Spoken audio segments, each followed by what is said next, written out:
You're listening to Rabbi Aryeh Wolbe of Torch in Houston, Texas. This is the Jewish Inspiration Podcast. Good evening, everybody. Good evening. Welcome back to the Mussar Masterclass. We are going to continue the Gate of Torah, and we are on day number 185 on page number 959 in the Treasure for Life edition of the Orchos, Tzaddikim, the Ways of the Righteous. V'chol ze einam osim ato, ki kol echad rotza lilmod tosafos, v'chol chidushim, v'chidushe dechidushim, kodem sheyeda tzuras haTalmud. Im kein eich yatzlichu keven she'ose lehefech mima she'amru chachmei haTalmud. So this is, the author here is talking about the different methodologies that people use to study. And he was saying that one is specifically better than the rest. Let me explain. When you study Talmud, so the first you got to get the narration of the Talmud correctly, the story, get the basic outline. Then you can go deeper and deeper and deeper. But the real exciting part is when you get deeper and deeper into it, and you start seeing look at this connection to that Talmud, and that connection to here, and this connection to there, and this is not a contradiction to that, and you're able to go and really dig deep, and that's really gets really, really exciting in the study of Talmud. But some people don't know the basic of what the storyline is of the Talmud, and they just get into the fluff without the essence. My grandfather would also bring, the Talmud says that people make a lot of noise when it's empty. If you take a pushka, you take a tzedakah, a charity box, and you put in 2 coins in there, and you shake it up, it's going to make a whole lot more noise than if it's full. My grandfather would say, the more full you are with Torah, the less noise you make. The empty ones make a lot of noise, and it's something to understand that there's a process. I remember my grandfather had these 2 young yeshiva students came to visit him, and he asked them. This was probably right before Pesach. My grandfather asked them what they're studying in yeshiva, and they said what they were studying. He says, "Where are you holding in that Talmud?" And they were like up to page 4 in the Talmud that they started at the beginning of the semester 6 months earlier. They only made it 3 pages because it starts on page 2. They're only 3 pages into the Talmud. And my grandfather commented that you can't learn like that. You gotta get the full picture, because from so many trees you don't see the forest. You get too stuck on the details without understanding the broader picture. It can be very, very, very, very minimally beneficial to your study. Ki kol ma shenemar b'Talmud hakol emes. Everything that is written in the Talmud, and if you remember, in the previous episode of In the Gate of Torah, we talked about that everything that is written in the Talmud is true, because it's all based on the Mishnah, which is all based on the Torah.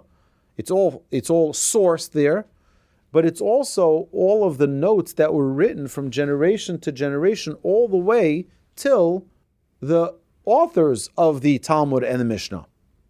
It's all emes, it's all truth.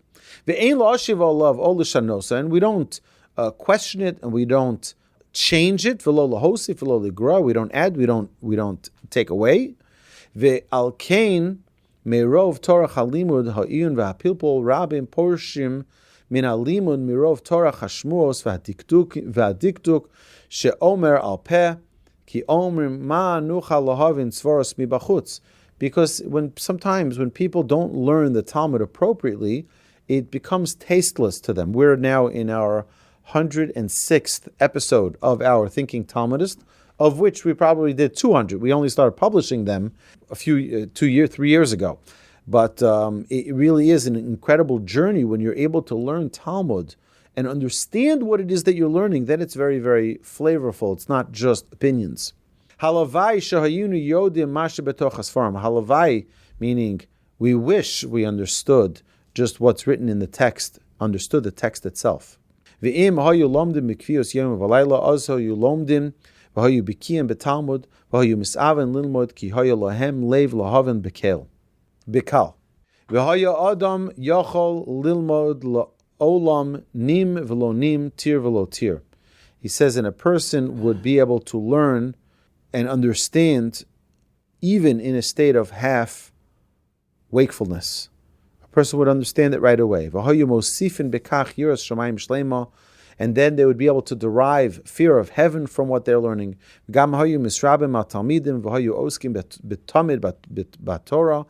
Aval ato mirov Torah hashmuos naases hahalacha alehem kemasa kaved velo yuchlu od lahabit ba.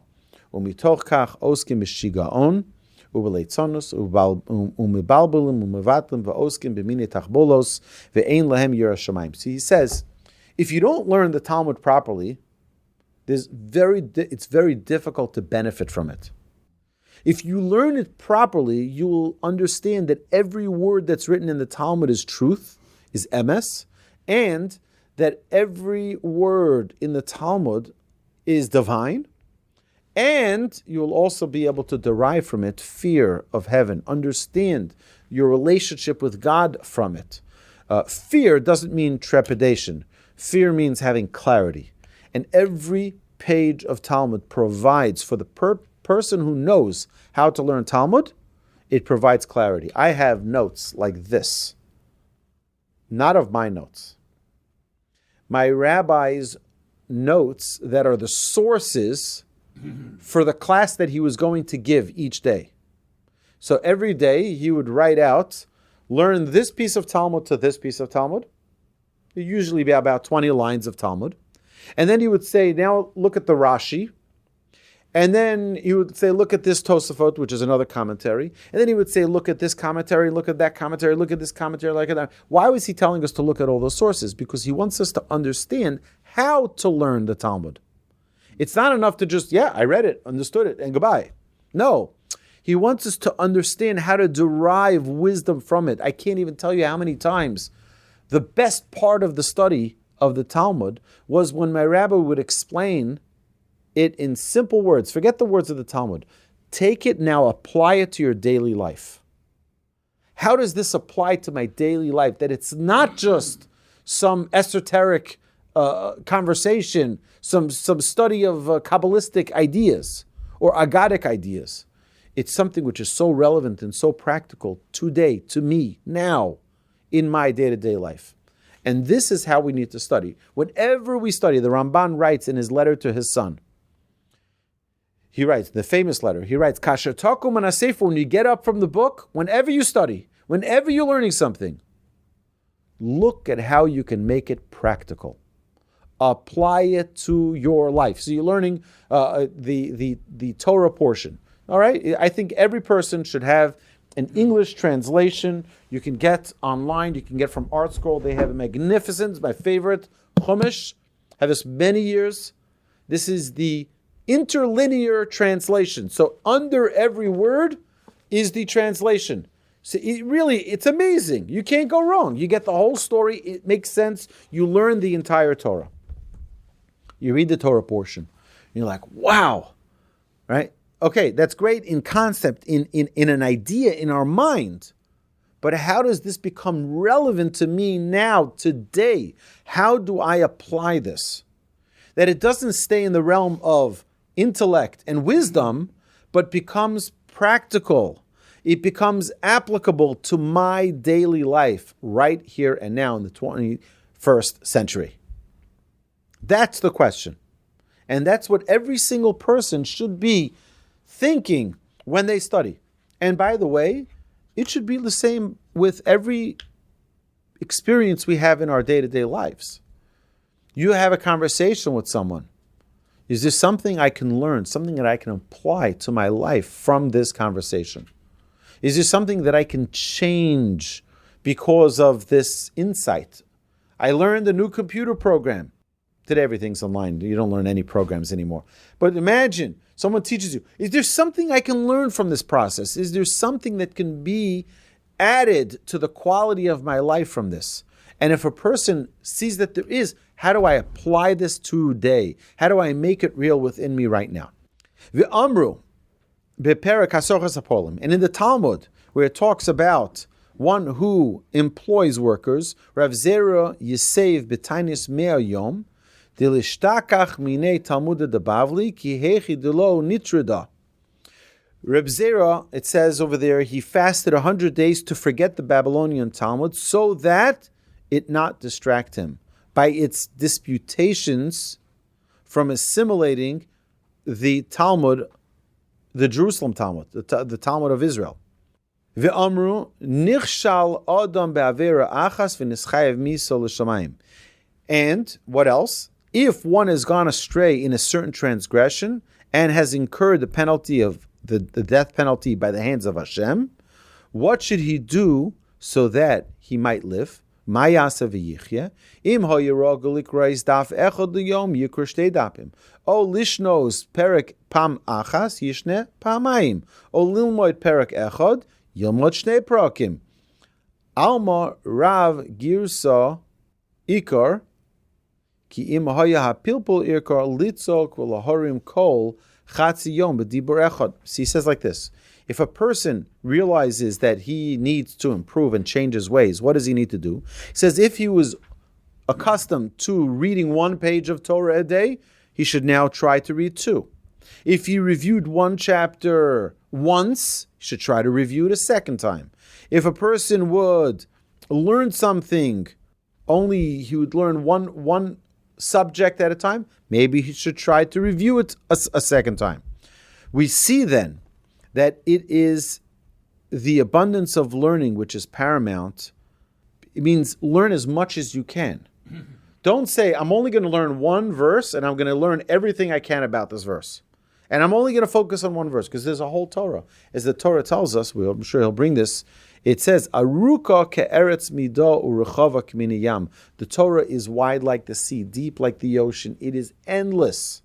It is endless how much Torah there is. So we have to do as much as we can to acquire as much of the Torah as possible.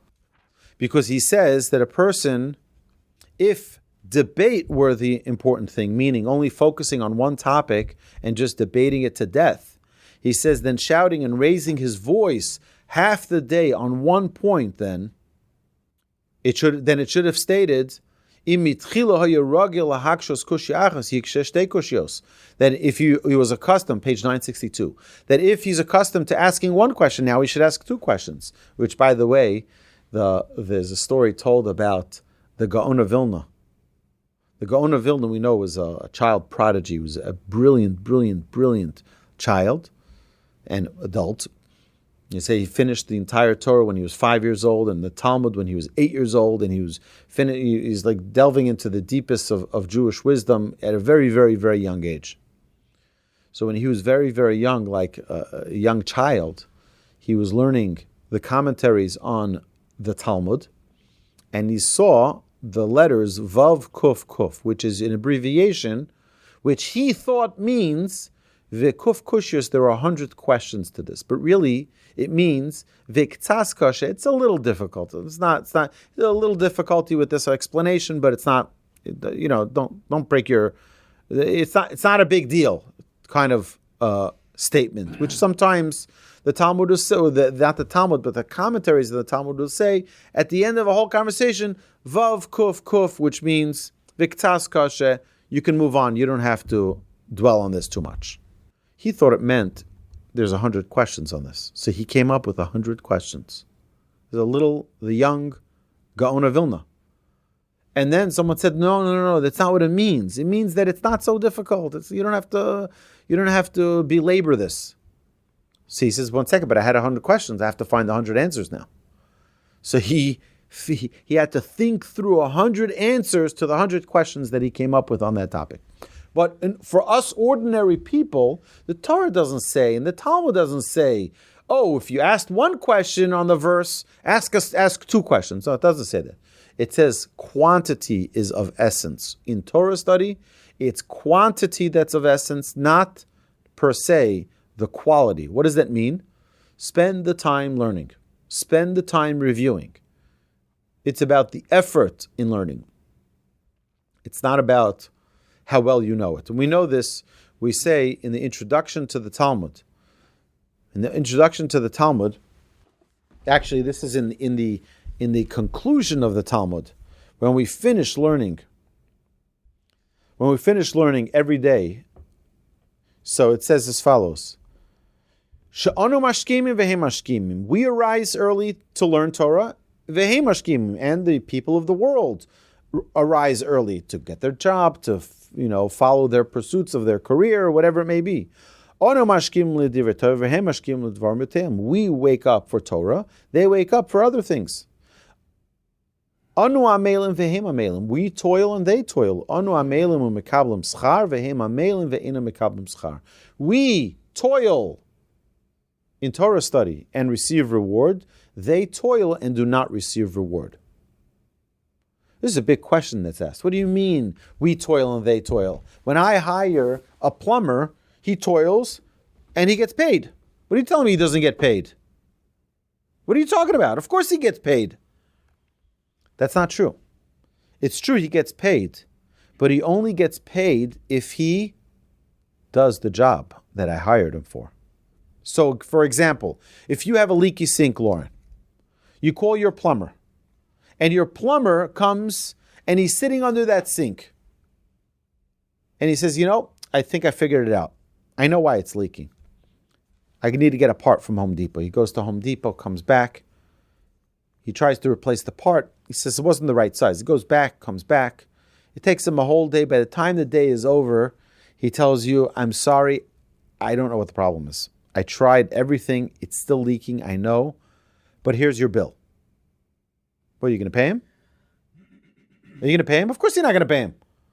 I didn't ask you to work hard. I asked you to fix it. I asked for a final product. But what happens if someone sits to learn Torah? All right, David? You sit to learn Torah. You set out to understand the whole Torah portion. And you're sitting there for 3, 4, 5, 6, 7 hours. And by the time you're done, you're like, I didn't understand a word. I kept trying and trying and trying. I don't get any word. I didn't get a word done. I didn't understand the word. Is God going to reward you? Yes. Because that's the difference between Judaism and the nations of the world.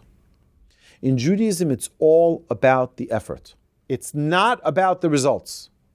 The Mishnah tells us in Ethics of Our Fathers, Lo alecha hamalacha ligmor. It's not your job to attain perfection. But it is not your freedom to not pursue it. You got to pursue perfection, but you don't need to attain the perfection. Pursue it. Go for it as much as you can. But don't think that if you don't attain perfection, that you didn't do your job right. You absolutely did your job right. Rabbi Meir Amar Rabbi Yehuda al yikonsu talmidei Rabbi Meir lekan shekanteronim heim. Right? What happened when Rabbi Meir died? The Talmud says, Rabbi Yehuda said the students of Rabbi Meir should not come in here. Why? Because they're argumentative.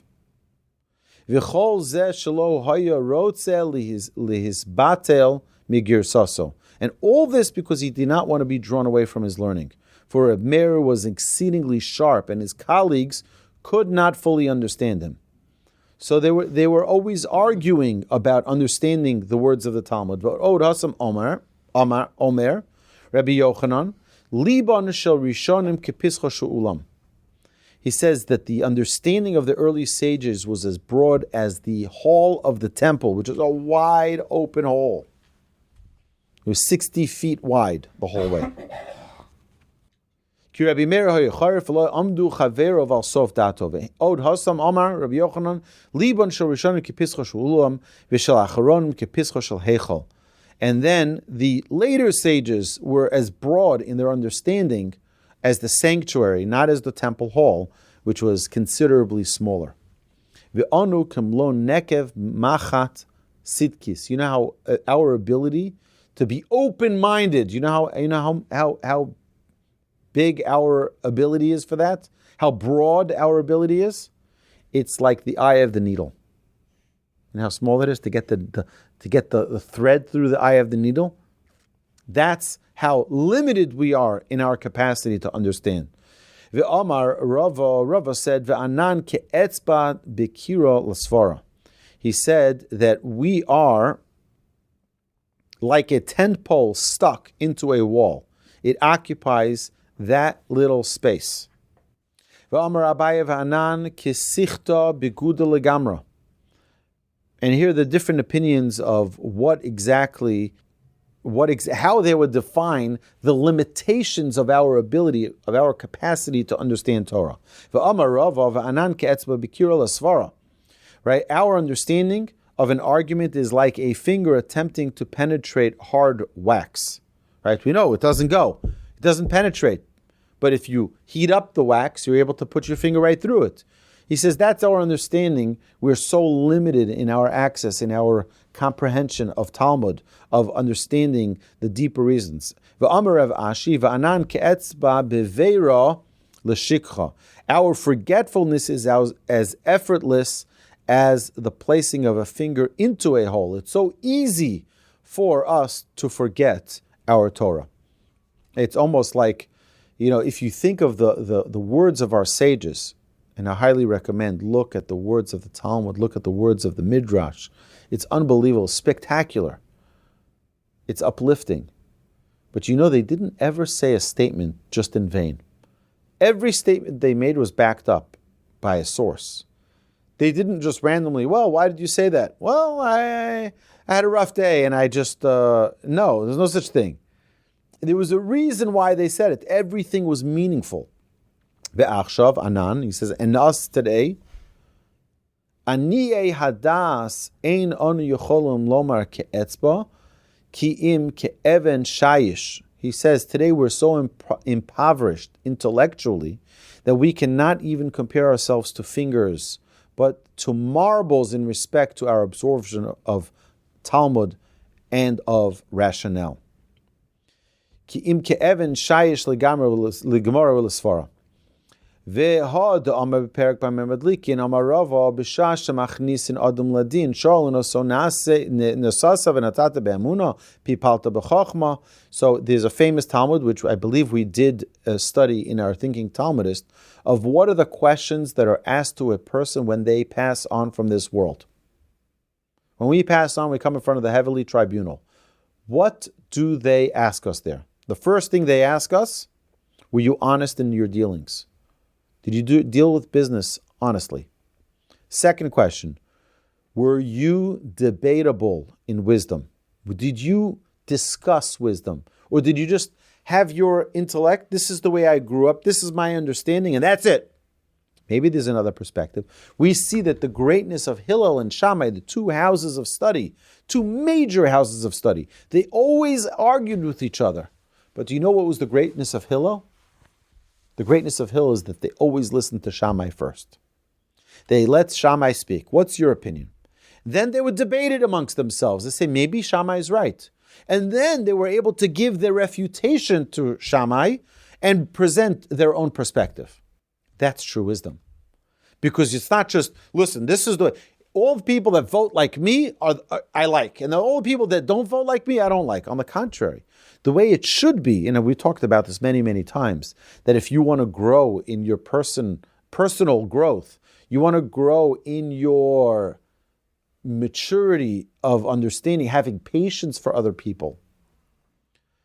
Find a friend who doesn't see things eye to eye with you politically, so someone who doesn't see eye to eye religiously, and take them out for coffee on your dime, and only discuss the things you dispute. They think abortion is great. You think abortion is terrible, right? It's murder, and everyone is so passionate about their opinion. Everyone has the right. My body, my right, my choice. Okay, everyone has got great arguments. Talk it out without getting angry, without being judgmental, without getting frustrated, without yelling and screaming, without... Just hear their perspective. You're not going to melt just because you heard a perspective that's not like yours. You're not going to explode because you heard it. That's what Talmud teaches us. When you study Talmud, do you know how you study Talmud? Our sages tell us it's like two knives. You don't sharpen a knife with thin air. You know what you do, how you sharpen a knife? You take another knife and then you sharpen them one against the other. And what happens? They both become sharper. When you study Torah, you don't take two parallel lines to infinity and never cross each other. You try to find someone who doesn't see it like you, and you're going to constantly be crossing lines. And he sees it one way, I see it another way. Now let's figure out. Let's argue it out. Let's debate it out. That's what the study of Torah is. The study of Torah is not. I remember one of the most dramatic things in yeshiva was seeing two of the rabbis argue in understanding of the Talmud. I remember they were like fire and brimstone, passionate as can be. Their faces were beet red. They were arguing. But how can you say that? Because the Talmud says this. How can you say that? The Talmud says that. And each one had, but you have this first, but I have that first, but you have this halacha. And the Rambam says this, the Rambam says that, and this Talmud says that. And we were all students, young students, impressionable, 15-year-old students, and we see these rabbis arguing because this is life. They weren't arguing because I want my opinion to be right. I want the truth. And we're fighting to understand the truth. This is what Torah is about. Torah is Torah's emes. It's a Torah of truth. That's what it's about. I'm trying to get the truth. And if I'm wrong, I'm wrong. And then to see the rabbis smile and love each other and hug each other, embrace each other after that dispute in Talmud is the beauty of what it's about. It's not that I'm better than you. I have a different perspective than you. Two study partners who learn together, that is the benefit. This is what we would do in yeshiva. We would learn the Talmud, we would read it together, and we would translate it. And my friend, my study partner would say, one second, that's not how you translate this. You translate this with this. Well, Rashi says it like this, the Tosafot says it like that. And then you get into a whole conversation of looking at it from another perspective, which is what in the legal world, when you are arguing a case, the most important thing for you to know before you know how you're going to defend your client is you have to understand what the other person is saying. You have to understand their perspective. Only when you understand their perspective, you don't have to accept it, you don't have to like it, you have to understand it. Only then can you refute it. Only then can you overcome their argument. That's what Torah study is about. That's what the Talmud teaches us. And that's what our sages implore upon us, that responsibility in our Torah study. Don't just let it be, just learn it quickly, learn it, just get a basic understanding. No. Get deep into it. Get passionate about it. He says, Mashma shetzorach adam lefalfel. We see that a person has to debate in Torah. A person has to not just accept it. It means in our classes, technically what should be happening is say, Rabbi, how could you say such a thing? That's a contradiction to what you said last time. And we have to understand how it's not a contradiction, because there is no contradiction to the Torah. But it seemingly would be. Okay, so we have to discern what are the different perspectives of these two pieces of Talmud and how they differ. Zehu limud haGemara. This is the study of Talmud. Shemakshinon mishnayos al braisos u'metartzinon luhu. Where contradictions between the Mishnah and the Brisa are opposed and resolved, and to the fact that constant occupation with the study of Torah leads one to reason analytically and to make the appropriate deductions. No sein dato ledakte v'motze ta'amim. Ava leishev kol hayom lefatpeit peshita shelo lasos kain. Definitely, for a person to just schmooze and quibble, certainly is not what needs to be done with one's life. Yodim she'enam lomdim b'derech yeshara kimirov torah hapitputim shehem efatpetim. By just schmoozing around hem ispatlum legamrev leyasigu lilmod, then you don't get to study, you don't get to understand when you're just schmoozing about random things. Lo Torah, lo Nevi'im, lo Ksuvim, lo Agados, you will not be able to acquire any of these magnificent gifts. V'lo Mishnah, neither will you be able to study the Mishnah. V'lo Midrashim, and not the Midrash. V'lo Shum Chochma, machmas rov batlonos v'tachbolos shalahem. Okay, so now he says that a person needs to dedicate himself to the study of Torah. Torah study cannot be just a hobby. Torah study is not a hobby. Oh, I like going to Rabbi Wolbe's class. I go to Rabbi Wolbe's class every once in a while. I go to his class. Nice, really nice. It makes me feel good, right, Mark? Makes me feel good, right? So I'll go to the class. That's not what Torah is about. Torah is about kihem chayinu. This is my life. Just like oxygen isn't optional, Torah study shouldn't be optional. Torah study is our oxygen. And our sages explain the following verse in Proverbs: Al sdei ish otzel avarti, ve'al kerem odom chasar leiv, v'hine ola kulo kimshonim, kosui ponov charulim v'geder avonov nehersa. The verse is as follows: I walked by the field of a lazy man, and by the vineyard of a man, and I passed by the vineyard of a man void of understanding, and behold, it was all grown over with thorns, its face was covered with nettles, and its stone wall was broken down. Mi she'eno machzir talmudo mitchilo mishakeach rashi prakim. He says, one who does not review his Torah study, at first he forgets general structures. Sof machlif divrei chachamim, then he distorts the words of the sages.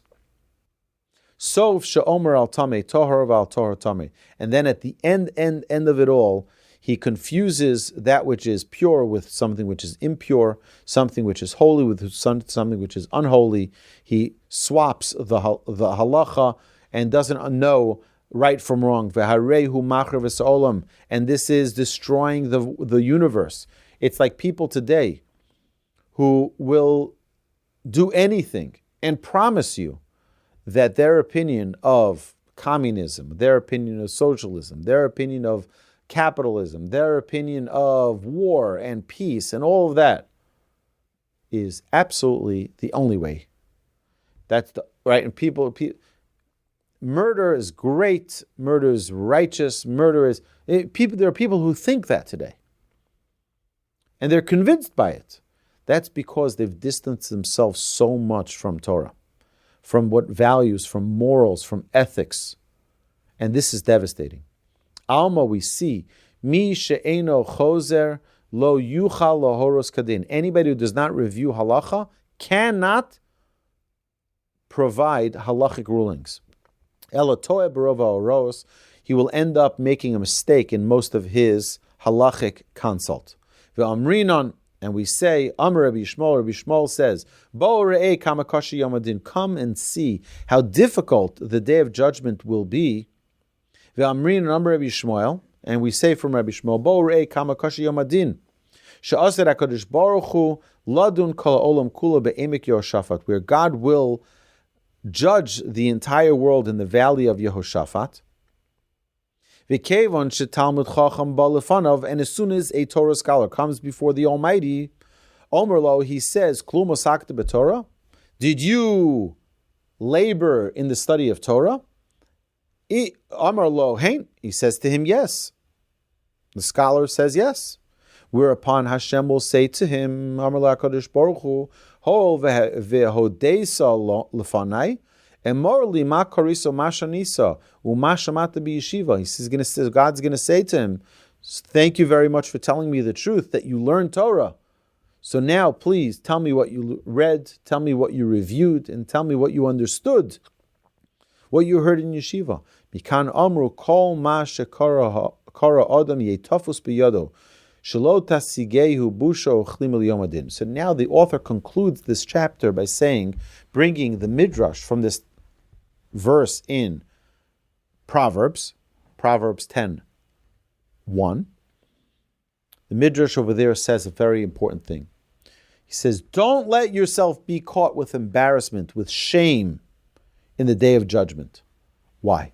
What happens on the day of judgment? God can ask you, did you learn? You say, yeah, I learned a lot, and I reviewed, and I did this, and I did that, and I accomplished so much in my Torah study. Okay, teach it to me. And what happens if a person doesn't know it? He learned it, but he didn't review it. He didn't own it. You see, learning is one thing. Reviewing it is another thing, but then to own it and making it yours is a whole nother level. And I need to tell you, this is not something it's not a simple task that the author here is encouraging us to do in our Torah study. It's not easy. It's always more exciting to look at the new page of Talmud than to review the last one. But where do you get the most benefit? When you review. You review it again and review it again and review it again and again and again. Then it becomes yours. I remember one of my rabbis once said, he said, and by the way, you can do this in the Torah as well. Take a portion of the Torah. It could be your bar mitzvah portion or bat mitzvah portion. But take any portion of the Torah and say, you know what? I'm going to learn this. I'm going to read it. I'm going to translate it. I'm going to read as many commentaries about it as possible. I'm going to become a master in this one portion of the Torah. My rabbi back then was telling us about Talmud. Get one tractate of Talmud, make it yours. Make it yours. You own it. It's going to become your favorite piece of Talmud, your favorite tractate of Talmud. Why? Why did he say that? He explained. He said, because every time you learn, you will find a reference that relates to it. So you go to a class and they mention something like, I studied that in Genesis 1, verse number 12. I remember that from Genesis 1, and if you learn that first portion, that becomes your portion, because everything is connected in Judaism. It's not like, okay, now I'm going to learn something that's not connected to anything else relevant in Judaism. No, that's never happens. Everything is connected to everything. And whenever you're learning the tractate of Brachot, the tractate of Baba Kama is brought in, and from Proverbs is brought in, and from this Mishnah is brought in. From that, everything is connected. It all intertwines. It all makes sense. It's all perfect. And that's the goal. My dear friends, the goal of our study, this is the bottom line. We talked about this in our lunch learn today. We talked about how sometimes it's just important to zoom out. So from all the trees, you're able to see that there's actually a forest. Sometimes we get so stuck in the nitty-gritty details, we don't see the forest from the trees. And that's a big challenge. We have to be able to see the big picture here. So what we did when we studied Talmud, the first thing we did was pull out the Chumash. Okay? We'd pull out the Torah and say, okay, this entire book of Talmud is going to explain one verse, which happens many times. You have many books of the Talmud that each are dedicated to one verse in the Torah. One verse. A whole book. And it doesn't even fully, completely explain everything to you. You got to figure it out on your own. It's fascinating. On one word that Esther said to Achashverosh at his party, when he said, I'll give you up to half the kingdom. And she says, okay, so then let's have a feast tomorrow. You and Haman and me. Right? That's what Esther says. We brought the Talmud. It brings 12 opinions about what that meant. 12 opinions about what? 3 words. And then the Talmud says, and one of the Tanaic sages met with Elijah the prophet. He says, which one of those 12 opinions are correct? He said all of them. She had in mind all of them. All the different aspects. Each one saw it in a different aspect. All of them were hers. Fascinating. Every single word in the Torah is precious. Every single word in the Torah is meaningful. It explains the will of Hashem. If our goal and our mission in life is to understand and to gain clarity in what does God want from me, then we are the luckiest people in the world. And we are. Because God gives us the explanation. God tells us in His Torah exactly what we're searching for. If you ever see someone leave the study hall excited and energized, I'll tell you why. It's because they found understanding, they found purpose, they found meaning in their study. That's the goal. The goal is for Torah the Torah is not dry. The Torah is life. I want to read to you. Here we go. Got it right here, so I don't have to leave my desk. Thank you. This is from my grandfather's book, his opening chapter, his first chapter. I'm going to translate it to you. We're going to learn it together here. It's about the study of Talmud. It's about the study of Talmud. And we think, oh, Talmud, it's Aramaic. That's not my pet peeve. You know what I'm saying? It's not my most exciting thing to do, read books in Aramaic. Right? Typically, I'd read books in languages I understand. So what does he bring? He brings the Midrash. The Midrash says, this is how he starts off the first chapter in his first of the two books that he writes.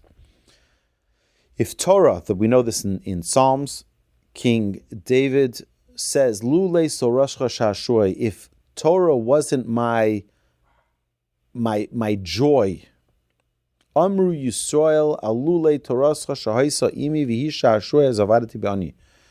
So what does King David say? If Torah wasn't my joy, I'd be lost. I'd be lost. V'chein Moshe Omer, Moshe said, B'rov sharape b'kirbi, l'olam lo eshkach b'kudecha, heim chaim liYisrael. Torah, you know what Torah is?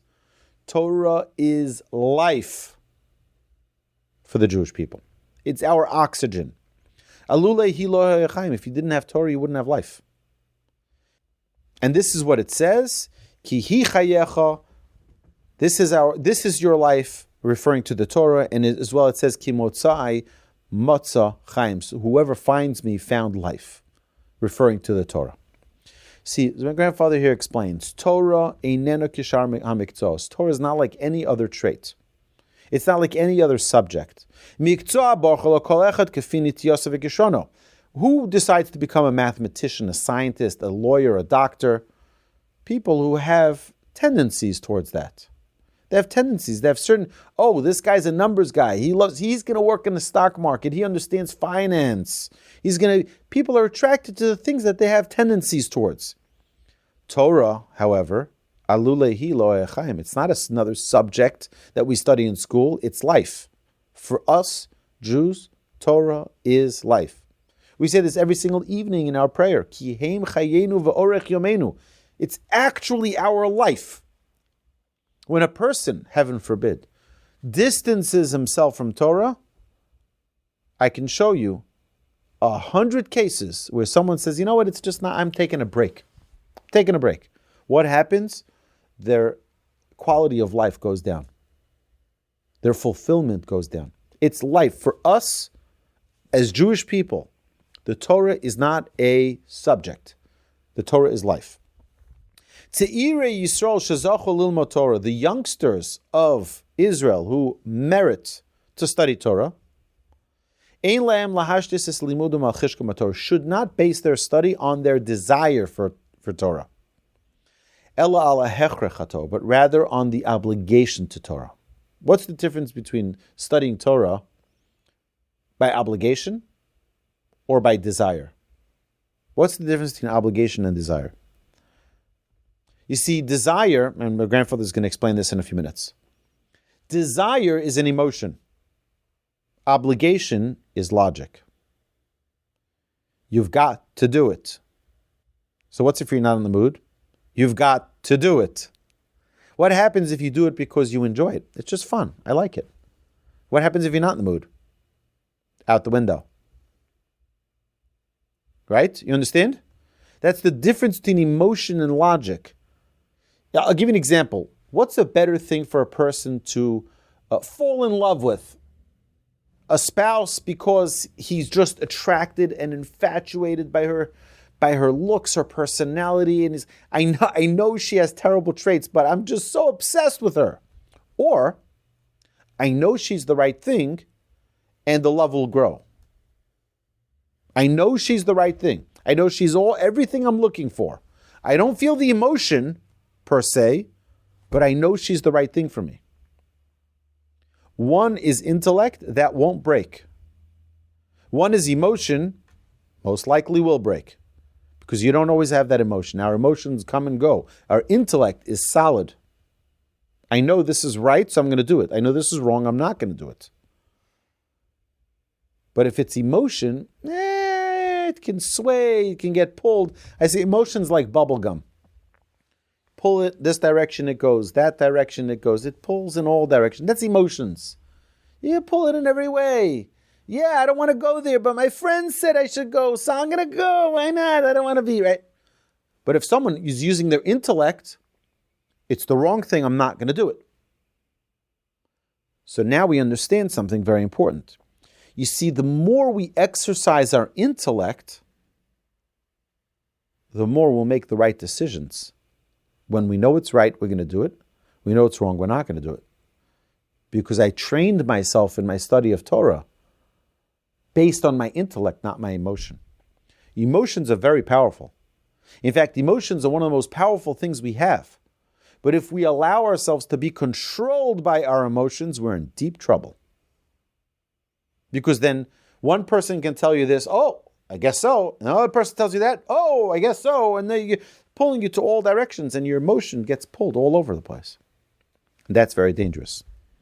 But Doros Kedumim, Yada Kol Yehudi Ki Alula Hi Chaim. In previous generations, Jews knew that without Torah, it wasn't life. Vikulam Lamduim, everyone learned Torah. Everyone was involved. Everyone was part of a Jewish community. B'Doreinu Anu, however, in our generation, our modern day generation, Rak Metei Mispar Yodim Mechiyuv Vehechrech Limud Torah. Very few people know and understand their obligation to study of Torah. What does it mean, an obligation? That means if you want to, I'll give you an example. Think of your neshama as a Tesla car. Is it a recommendation or an obligation for you to plug that thing in order to recharge your battery? Is it a recommendation? It's not a recommendation. Once you run out of power, you're done. Right? Well, who's Elon Musk to tell me what to do with my car? Well, it's just not going to move. Okay? Our soul is the same thing. If we don't charge that soul with Torah, it's going to spiritually die. The atrophy of that soul is real. That's what is being said here. You want to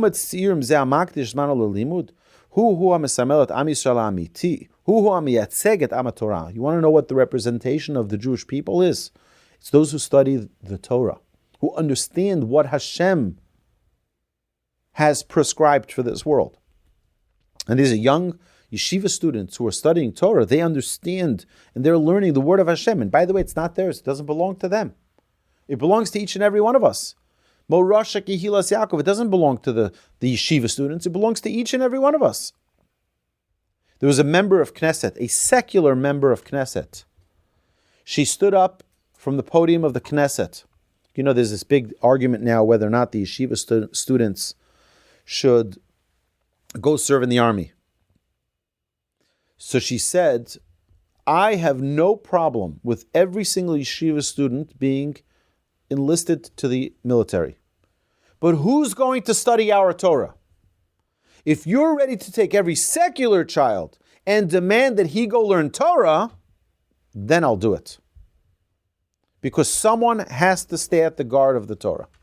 Someone has to be studying Torah all day, all night. And if it's not going to be the yeshiva students, then you're going to have to get the kids from the kibbutz to go study Torah. That someone has to stand at the guard. We have to understand that it's the central mechanism of Judaism, the study of Torah. Al yachshov ki hu bachar b'sefer. So someone who is studying in yeshiva, don't think you just picked a nice school, an academic school of Torah study. Right? You can go for electronics, and you can learn science. Excuse me. You can learn engineering. You can learn law. You can learn medicine, and you can learn Torah. No, it's not the same. We have to know that the study of Torah is not another topic. It's not another subject in our notebook. It's life. Ha'emeti. The truth is, ki alule Torah in chayim. Without Torah, there is no life. Lilmod Torah parus al kol echad ve'echad miYisrael. Hacheshek bo yavo, aval hatchala hi ha'ichrech. The first part of studying Torah, which is an obligation for every Jew, is to obligate myself to study Torah. I got to learn Torah. Yeah, but it's not so much fun. It will become fun. But it starts with the obligation. It starts with dedicating myself. I need to commit time every single day to the study of Torah. It could be 5 minutes, 10 minutes, an hour, 2 hours, 5 hours. But I need to learn Torah. Because otherwise, I'm unplugged. And I need to be plugged in to charge my battery. And the longer we charge, the more power we have in our connection with God. Now, does that mean that that's the only way a person can connect to God? No. It's one of the commandments, one of the major commandments of the Torah, but it's only one of the commandments. We have 613 others, or 612 others. And we have to perform the other mitzvahs as well. But how are we going to know how to perform them if we don't learn them? So as a summary to this chapter, and now my dear friends, before we resume next week with our final chapter in our journey here, we're going to learn the gate of fear of heaven. And I think that this is really, really a momentous occasion for us to be finally reaching the end of this book, this final chapter. We only have 11 days. 11 days of our study, where we stop by day. Next chapter we begin is the Gate of Fear of Heaven, day number 186. And I congratulate all of you. I want to thank you for being my rock, because if you weren't here, it would be very hard for me to learn this all by myself, right? So, this is an incredible joy. I would love to throw a party when we're done this book. So those of you who are not part of this study, jump on the bandwagon now. Join us on torchzoom.com. Join us on the podcast. Join us live here in the classroom at the Torch Center, because this is going to be an incredible conclusion, the 28th gate of the Orchos Tzaddikim. With that, my dear friends, we conclude tonight's program. You've been listening to Rabbi Aryeh Wolbe on a podcast produced by Torch, the Torah Outreach Resource Center of Houston. Please help sponsor an episode so we can continue to produce more quality Jewish content for our listeners around the globe. Please visit torchweb.org to donate and partner with us on this incredible endeavor.